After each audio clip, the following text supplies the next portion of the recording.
जय श्री राधे कृष्ण। आप सभी का आपके अपने YouTube channel BK Mishra present में बहुत बहुत स्वागत है। आइए आज आप सब सुनेंगे श्री सत्यनारायण व्रत की कथा। जो भी भक्त प्रत्येक पूर्णिमा तिथि के दिन भगवान सत्यनारायण का पूजन करते हैं, कथा श्रवण करते हैं, इससे भगवान सत्यनारायण अति प्रसन्न होते हैं। कली काल में भगवान सत्यनारायण का पूजन जो कि बड़ा ही पुण्य फलदायी माना गया है। यह सभी प्रकार के पाप और ताप को नष्ट करने वाला है तथा इस दिन व्रत को धारण करके भगवान का पूजन करके कथा सुनते हैं। इससे भगवान सत्यनारायण अपने भक्तों के सभी प्रकार के दुख और कष्टों को दूर कर देते हैं तथा सुख और समृद्धि का आशीर्वाद प्रदान करते हैं और अंत में भगवान की धाम की प्राप्ति होती है। तो आइए सुनते हैं श्री सत्यनारायण व्रत की कथा। अगर आप सत्यनारायण व्रत कथा के उपलक्ष्य में ब्राह्मण दक्षिणा, अन्नदान, वस्त्रदान आदि के लिए देना चाहते हो तो आप अपने श्रद्धा और सामर्थ्य के अनुसार हमें डिस्क्रिप्शन में जाकर के वहां से गूगल पे, फोन पे या अकाउंट नंबर के माध्यम से आप अपने श्रद्धा और सामर्थ्य के अनुसार हमें ब्राह्मण दक्षिणा प्रदान कर सकते हैं। तो आइए सुनते हैं श्री सत्यनारायण व्रत की कथा। तो बोलिए प्रेम से श्री सत्यनारायण स्वामी की जय, भगवान विष्णु की जय, माता लक्ष्मी की जय, सर्वदेवी देवता की जय। श्री सत्यनारायण व्रत कथा पहला अध्याय। एक समय की बात है, एक बार नैमिषारण्य तीर्थ में सौनकादि 88,000 ऋषियों ने श्री सूत जी से पूछा कि हे प्रभु, इस कलयुग में वेद विद्या रहित मनुष्यों को भक्ति किस प्रकार से मिल सकती है तथा उनका उद्धार कैसे होगा। हे मुनि श्रेष्ठ, कोई ऐसा तप बतलाइए जिससे थोड़े समय में ही पुण्य मिल पाए और मनोवांछित फल भी मिल जाए। इस प्रकार की कथा सुनने की हम इच्छा रखते हैं। सर्व शास्त्रों के ज्ञाता श्री सूत जी बोले कि हे वैष्णवों में पूज्य, आप सभी ने प्राणियों के हित की बात पूछी है, इसलिए मैं एक ऐसे श्रेष्ठ व्रत को आप लोगों को बतलाऊंगा जिसे नारद जी ने लक्ष्मी नारायण जी से पूछा था और लक्ष्मीपति ने मुनि श्रेष्ठ नारद जी से कहा था। आप सब इसे ध्यान से सुनिए। एक समय की बात है, योगीराज नारद जी दूसरे के हित की इच्छा के लिए अनेकों लोकों में घूमते हुए मृत्यु लोक में आ पहुंचे। वहां उन्होंने अनेक योनियों में जन्मे प्रायः सभी मनुष्यों को अपने कर्मों द्वारा अनेकों दुखों से पीड़ित देखा। उनका दुख देखकर नारद जी सोचने लगे कि कैसा यत्न किया जाए जिसके करने से निश्चित रूप से मानव के दुखों का अंत हो जाए। इसी विचार पर मनन करते हुए वह विष्णु लोक में गए। वहां वह देवों के इष्ट नारायण की स्तुति करने लगे, जिनके हाथों में शंख, चक्र, गदा और पद्म थे, गले में वरमाला पहने हुए थे। उनकी स्तुति करते हुए नारद जी बोले कि हे भगवान, आप अत्यंत शक्ति से संपन्न हैं तथा वाणी भी आपको नहीं पा सकती। आपका आदि, मध्य तथा अंत नहीं है। निर्गुण स्वरूप सृष्टि के कारण भक्तों के दुखों को दूर करने वाले हैं। आपको नमस्कार है। नारद जी की स्तुति सुनकर विष्णु भगवान बोले कि हे मुनि श्रेष्ठ, आपके मन में क्या बात है? आप किस काम के लिए पधारे हैं? उसे निसंकोच होकर कहिए। इस पर नारद मुनि बोले कि मृत्यु लोक में अनेक योनियों में जन्मे मनुष्य अपने कर्मों के द्वारा अनेकों दुख से दुखी हो रहे हैं। हे नाथ, आप मुझ पर दया रखते हैं तो बतलाइए कि वो मनुष्य थोड़े प्रयास से ही अपने दुखों से कैसे छुटकारा पा सकते हैं। भगवान श्री हरि बोले कि हे नारद, मनुष्यों की भलाई के लिए तुमने बहुत ही अच्छी बात पूछी है, जिसके करने से मनुष्य मोह से छूट जाता है। वह बात मैं आपसे कहता हूँ, उसे सुनो। स्वर्ग लोक व मृत्यु लोक में दोनों में एक दुर्लभ उत्तम व्रत है जो पुण्य देने वाला है। आज प्रेमवश होकर मैं उसे आपसे कहता हूँ। श्री सत्यनारायण भगवान का यह व्रत अच्छी तरह विधान पूर्वक करके मनुष्य तुरंत ही यहाँ सुख भोग कर मरने पर मोक्ष को प्राप्त होता है। श्री हरि के वचन को सुनकर नारद जी बोले कि उस व्रत का फल क्या है और उसका क्या विधान है? यह व्रत किसने किया था? इस व्रत को किस दिन करना चाहिए? सभी कुछ विस्तार से बतलाइए। नारद जी की बात सुनकर भगवान श्री हरि बोले, दुख व शोक को दूर करने वाला यह सभी स्थानों पर विजय दिलाने वाला है। मानवों को भक्ति व श्रद्धा के साथ शाम के समय श्री सत्यनारायण की पूजा धर्म पारायण होकर ब्राह्मणों व बंधुओं के साथ करनी चाहिए। भक्ति भाव से ही नैवेद्य, केले का फल, घी, दूध और गेहूं का आटा सवाया ले। गेहूं के स्थान पर साठी का आटा लेकर शक्कर तथा गुड़ लेकर के वह सभी भक्ष्य योग्य पदार्थों को मिलाकर भगवान को भोग लगाए। ब्राह्मणों सहित बंधु बांधवों को भी भोजन कराए। उसके बाद स्वयं भोजन करे। भजन कीर्तन के साथ भगवान की भक्ति में लीन हो जाए। इस तरह से सत्यनारायण भगवान का यह व्रत करने पर मनुष्य की सारी इच्छाएं निश्चित रूप से पूरी होती है। इस कली काल अर्थात कलयुग में मृत्यु लोक में मोक्ष का यही एक सरल उपाय बताया गया है। इस प्रकार से श्री सत्यनारायण व्रत कथा में पहले अध्याय की कथा पूर्ण हुई। तो बोलिए प्रेम से श्री सत्यनारायण स्वामी की जय। दूसरे अध्याय की कथा। श्री सूत जी बोले कि हे ऋषियों, जिसने पहले समय में इस व्रत को किया था उसका इतिहास कहता हूँ, ध्यान से सुनो। सुंदर काशीपुरी नगरी में एक अत्यंत निर्धन ब्राह्मण रहता था। भूख प्यास से परेशान वह धरती पर घूमता रहता था। ब्राह्मणों से प्रेम करने वाले भगवान ने एक दिन ब्राह्मण का वेश धारण कर उसके पास जाकर पूछा कि हे विप्र, नित्य दुखी होकर तुम पृथ्वी पर क्यों घूमते हो? दीन ब्राह्मण बोला, मैं निर्धन हूँ, मैं भिक्षा के लिए धरती पर घूमता हूँ। हे भगवान, यदि आप इसका कोई उपाय जानते हो तो बतलाइए। वृद्ध ब्राह्मण कहते हैं कि सत्यनारायण भगवान मनोवांछित फल देने वाले हैं, इसलिए तुम उनका पूजन करो। इसे करने से मनुष्य सभी दुखों से मुक्त हो जाता है। वृद्ध ब्राह्मण बनकर आए सत्यनारायण भगवान उस निर्धन ब्राह्मण को व्रत का सारा विधान बतलाकर अंतर ध्यान हो गए। ब्राह्मण मन ही मन सोचने लगा कि जिस व्रत को वृद्ध ब्राह्मण करने को कह गए हैं, मैं उसे जरूर करूंगा। यह निश्चय करने के बाद उसे रात में नींद नहीं आई। वह सवेरे उठकर सत्यनारायण भगवान के व्रत का निश्चय कर भिक्षा मांगने के लिए चला गया। उस दिन निर्धन ब्राह्मण को भिक्षा में बहुत सा धन प्राप्त हुआ, जिससे उसने बंधु बांधवों को साथ लेकर के श्री सत्यनारायण भगवान का व्रत संपन्न किया। भगवान सत्यनारायण का व्रत संपन्न करने के बाद वह निर्धन ब्राह्मण सभी दुखों से छूट गया और अनेक प्रकार की संपत्तियों से युक्त हो गया। उसी समय से वह ब्राह्मण हर माह इस व्रत को करने लगा। इस तरह से सत्यनारायण भगवान के व्रत को जो मनुष्य करेगा वह सभी प्रकार के पापों से छूटकर मोक्ष को प्राप्त होगा। जो मनुष्य इस व्रत को करेगा वह सभी दुखों से मुक्त हो जाएगा। श्री सूत जी बोले, इस तरह से नारद जी से नारायण जी का कहा हुआ श्री सत्यनारायण व्रत को मैंने तुमसे कहा है। हे विप्रो, मैं अब और क्या कहूँ?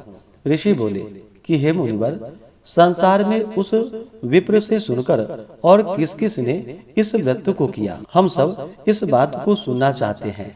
इसके लिए हमारे मन में श्रद्धा का भाव है। श्री सूत जी बोले कि हे मुनियों, जिसने इस व्रत को किया है वह सब सुनो।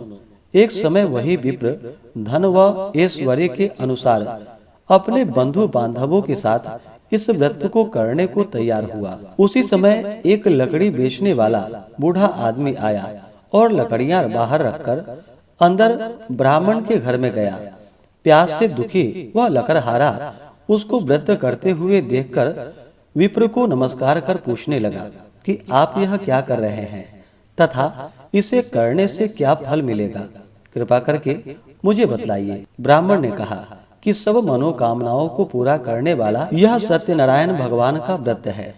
इनकी कृपा से ही मेरे घर में धन धान्य आदि की वृद्धि हुई है। विप्र से सत्यनारायण व्रत के बारे में जानकर लकड़हारा बहुत प्रसन्न हुआ और चरणामृत लेकर के वह प्रसाद खाने के बाद वह अपने घर गया।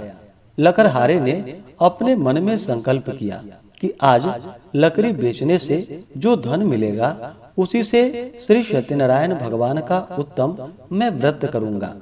मन में इस प्रकार विचार करते हुए वह आदमी सिर पर लकड़ियां रखकर उस नगर में बेचने गया जहाँ पर धनी लोग रहते थे।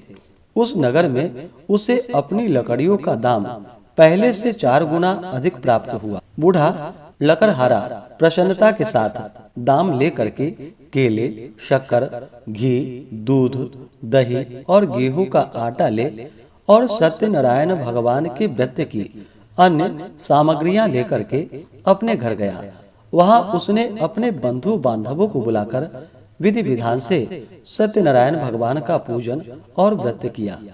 इस व्रत के प्रभाव से वह बूढ़ा लकड़हारा धन, पुत्र आदि से युक्त होकर संसार के समस्त सुख भोग अंतकाल में वैकुंठ धाम को चला गया। इस प्रकार से श्री सत्यनारायण व्रत कथा में दूसरे अध्याय की कथा पूर्ण हुई। तो बोलिए प्रेम से श्री सत्यनारायण स्वामी की जय। अब आइए सुनते हैं तीसरे अध्याय की कथा। श्री सूत जी बोले कि हे श्रेष्ठ मुनियों, अब आगे की कथा कहता हूँ। पहले समय में उल्का मुख नाम का एक बुद्धिमान राजा था। वह सत्य वक्ता और जितेंद्रिय था। प्रतिदिन दिव्य स्थानों पर जाता और निर्धनों को धन देकर उनके कष्ट दूर करता था। उसकी पत्नी कमल के समान मुख वाली तथा सती साध्वी थी। भद्रशिला नदी के तट पर उन दोनों ने श्री सत्यनारायण भगवान का व्रत किया। उसी समय साधु नाम का एक वैश्य आया। उसके पास व्यापार करने के लिए बहुत सा धन भी था। राजा को व्रत करते देखकर वह विनय के साथ पूछने लगा कि हे राजन, भक्ति भाव से पूर्ण होकर आप यह क्या कर रहे हैं?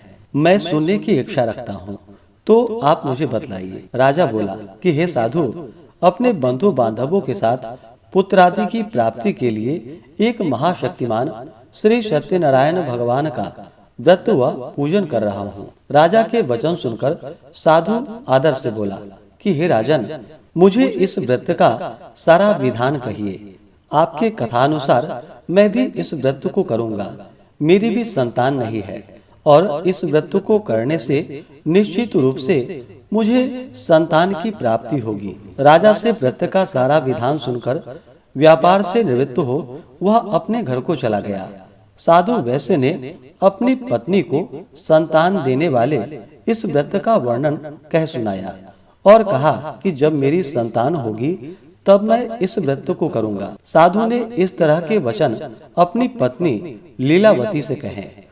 एक दिन लीलावती पति के साथ आनंदित हो सांसारिक धर्म में प्रवृत्त होकर सत्यनारायण भगवान की कृपा से गर्भवती हो गई। 10वें महीने में उसके गर्भ से एक सुंदर कन्या ने जन्म लिया। दिनों दिन वह ऐसे बढ़ने लगी जैसे कि शुक्ल पक्ष की चंद्रमा बढ़ता है। माता पिता ने अपनी कन्या का नाम कलावती रखा। एक दिन लीलावती ने मीठे शब्दों में अपने पति को याद दिलाया कि आपने सत्यनारायण भगवान के जिस व्रत को करने का संकल्प लिया था उसे करने का समय आ गया है। आप इस व्रत को करिए। साधु बोला कि हे प्रिय, इस व्रत को मैं उसके विवाह पर करूंगा। इस प्रकार अपनी पत्नी को आश्वासन देकर वह नगर को चला गया। कलावती पिता के घर में वृद्धि को प्राप्त हुई और दिनों दिन बढ़ने लगी। साधु ने एक बार नगर में अपनी कन्या को सखियों के साथ देखा तो तुरंत ही दूत को बुलाया और कहा कि मेरी कन्या के योग्य वर देख कर के आओ। साधु की बात सुनकर दूत कंचन नगर में पहुंचा और वहां देखभाल कर लड़की के सुयोग्य वणिक पुत्र को ले आया। सुयोग्य लड़के को देखकर साधु ने अपनी बंधु बांधवों को बुलाकर अपनी पुत्री का विवाह कर दिया। लेकिन दुर्भाग्य की बात यह थी कि उसने अभी भी सत्यनारायण भगवान का व्रत नहीं किया। इस पर श्री सत्यनारायण भगवान क्रोधित हो गए और श्राप दे दिया कि साधु को अत्यधिक दुख की प्राप्ति हो। अपने कार्य में कुशल साधु बनिया जमाई को लेकर समुद्र के पास स्थित होकर रत्नासारपुर नगर में गया। वहां जाकर दामाद ससुर दोनों मिलकर चंद्रकेतु राजा के नगर में व्यापार करने लगे। एक दिन भगवान सत्यनारायण की माया से एक चोर राजा का धन चुराकर भाग रहा था। उसने राजा के सिपाहियों को अपना पीछा करते देख चुराया हुआ धन वहां रख दिया जहां पर साधु अपने जमाई के साथ ठहरा हुआ था। राजा के सिपाहियों ने साधु वैश्य के पास राजा का धन पड़ा देखा तो वह ससुर जमाई दोनों को बांधकर प्रसन्नता के साथ राजा के पास ले गया और कहा कि उन दोनों चोरों को हम पकड़कर ले आए हैं, आप आगे की कार्यवाही कीजिए। राजा की आज्ञा से उन दोनों को कठिन कारावास में डाल दिया गया और उसका सारा धन भी उससे छीन लिया गया। श्री सत्यनारायण भगवान से श्राप से साधु की पत्नी भी बहुत दुखी हुई। घर में जो धन रखा था उसे चोर चुरा कर ले गए। शारीरिक तथा मानसिक पीड़ा व भूख प्यास से अति दुखी हो अन्न की चिंता में कलावती घूमने के लिए एक ब्राह्मण के घर में गई। वहां उसने श्री सत्यनारायण भगवान का व्रत होते देखा, फिर कथा भी सुनी। वह प्रसाद ग्रहण कर रात को घर वापिस आई। माता ने कलावती से पूछा कि हे पुत्री, अब तक तुम कहाँ थी, तेरे मन में क्या है? कलावती ने अपनी माता से कहा कि हे माता, मैंने एक ब्राह्मण के घर में श्री सत्यनारायण भगवान का व्रत देखा है। कन्या के वचन सुन लीलावती भगवान के पूजन के लिए तैयार होने लगी। लीलावती ने परिवार व बंधुओं सहित सत्यनारायण भगवान का पूजन और व्रत किया और उनसे वर मांगा कि मेरे पति तथा जमाई शीघ्र घर आ जाएं। साथ ही यह भी प्रार्थना की कि हम सब का अपराध क्षमा करे। श्री सत्यनारायण भगवान इस व्रत से संतुष्ट हो गए और राजा चंद्रकेतु को सपने में दर्शन देकर कहा कि हे राजन, तुम उन दोनों वैश्यों को छोड़ दो और तुमने उनका जो धन लिया है उसे वापिस कर दो। अगर ऐसा नहीं किया तो मैं तुम्हारा धन, राज्य व संतान सभी को नष्ट कर दूंगा। राजा को यह सब कहकर वह अंतर ध्यान हो गए। प्रातः काल सभा में राजा ने अपना सपना सुनाया। फिर बोले कि वणिक पुत्रों को कैद से मुक्त कर सभा में ले आओ। दोनों ने आते ही राजा को प्रणाम किया।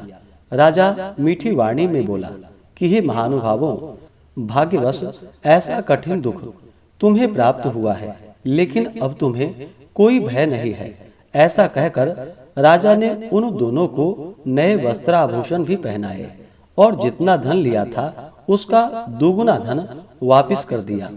दोनों वैश्य अपने घर को चल दिए। इस प्रकार से श्री सत्यनारायण व्रत कथा में तीसरे अध्याय की कथा पूर्ण हुई।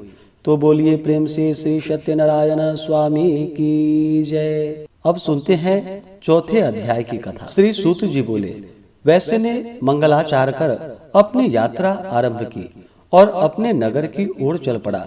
उसके थोड़ी दूर जाने पर एक दंडी वेशधारी श्री सत्यनारायण ने उससे पूछा कि हे साधु, तेरी नाव में क्या है? अभिमानी वणिक हंसता हुआ बोला कि हे दंडी, आप क्यों पूछते हो? क्या धन लेने की इच्छा है? मेरी नाव में तो बेल व पत्ते भरे हुए हैं। वैश्य के कठोर वचन को सुनकर भगवान बोले कि तुम्हारा वचन सत्य हो। दंडी ऐसे वचन कहकर वहां से दूर चले गए। कुछ दूर जाकर समुद्र के किनारे बैठ गए। दंडी के जाने के बाद साधु वैश्य ने नित्य क्रिया के पश्चात नाव को ऊंची उठते हुए देखकर अचंभा माना और नाव में बेल पत्ते आदि देखकर वह मूर्छित होकर जमीन पर गिर पड़ा। मूर्छा खुलने पर वह अत्यंत शोक में डूब गया। तब उसका दामाद बोला कि आप शोक न मनाए, यह दंडी का श्राप है, इसलिए हमें उनकी शरण में जानी चाहिए, तभी हमारी मनोकामना पूरी होगी। दामाद की बात को सुनकर वह दंडी के पास पहुंचा और अत्यंत भक्ति भाव नमस्कार करके बोला कि मैंने आपसे जो जो असत्य वचन कहे थे उसके लिए मुझे क्षमा कीजिए। ऐसा कहकर महान शोकातुर हो वह रोने लगा। तब दंडी भगवान बोले कि हे वणिक पुत्र, मेरी आज्ञा से बार बार तुम्हें दुख प्राप्त हुआ है, तू मेरी पूजा से विमुख हुआ है। साधु बोला कि हे भगवान, आपकी माया से ब्रह्मा आदि देवता भी आपके रूप को नहीं जानते, तब मैं अज्ञानी कैसे जान सकता हूँ। आप प्रसन्न होइए। अब मैं सामर्थ्य के अनुसार आपकी पूजा करूंगा, मेरी रक्षा करो और पहले के समान नौका में धन भर दो। साधु वैश्य के भक्ति पूर्वक वचन को सुनकर भगवान प्रसन्न हो गए और उसकी इच्छा अनुसार वरदान देकर अंतर ध्यान हो गए। ससुर जमाई जब नाव पर आए तो नाव धन से भरी हुई थी।